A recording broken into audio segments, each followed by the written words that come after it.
Russian military equipment on a train close to the Ukrainian border. Al-Джазіра has no way of verifying where these vehicles are being moved to or from. The equipment includes armoured personnel carriers, medical supply vehicles and tanks.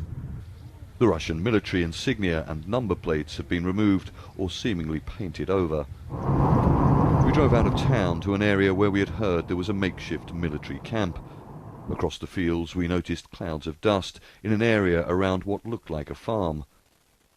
Large military vehicles were moving in convoy along the mud tracks. Around 10 kilometers behind me is the border with eastern Ukraine. Now, the Russian military say that the reason why there's so many troops and military equipment in this area is because it's conducting military exercises, and it categorically denies that its troops have been fighting alongside separatist fighters across the border. There have been Russian military bases in this area for many years. The government described a question on whether it was preparing for an attack as completely inappropriate.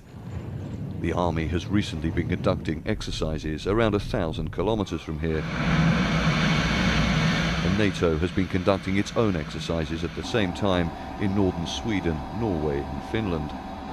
Russia has recently included the death of military personnel on what it describes as special operations in peacetime as a state secret.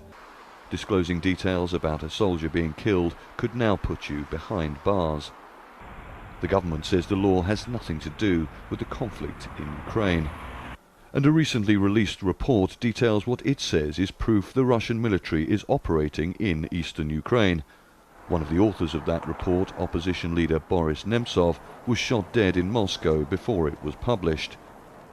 A close associate of Nemtsov is in hospital fighting for his life. It's suspected he may have been poisoned. A February ceasefire between the separatists and the Ukrainian army is still holding, but with reported violations being committed by both sides.